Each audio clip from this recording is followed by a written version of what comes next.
KSRTC ഇപ്പോൾ പുതിയ RFID card ഇറക്കിയിട്ടുണ്ട്. അതായത് ചില്ലറയുടെ ക്ഷാമം പരിഹരിക്കുക എന്നുള്ള ഉദ്ദേശത്തോടു കൂടിയാണ് ചില കമ്പനിയുടെ സഹായത്തോടുകൂടി ട്രാവൽ കാർഡ് ഇറക്കിയിരിക്കുന്നത്. ഇതൊരു ക്ലോസ്ഡ് ലൂപ്പ് കാർഡായതുകൊണ്ട് RBIയുടെ കണ്ടീഷൻസ് ഒന്നും അവർക്ക് ബാധകമാണ്.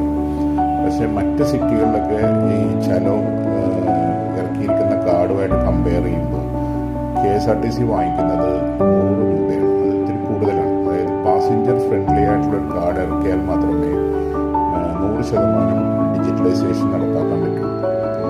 എത്തിയില്ലെങ്കിലും ഒരു 50% പേരെങ്കിലും ഈ കാർഡ് ഉപയോഗിക്കാൻ തുടങ്ങിയാൽ മാത്രമേ ഈ കാർഡിൻ്റെ യഥാർത്ഥ പർപ്പസ് KSRTCക്ക് ലഭിക്കുകയുള്ളൂ. അപ്പോൾ അങ്ങനെ വരണമെന്നുണ്ടെങ്കിൽ ഇതിൻ്റെ യൂസർ ഫീ, അതായത് ഇഷ്യൂവൻസ് ഫീ കണ്ടമാനം കുറയ്ക്കേണ്ടി വരും.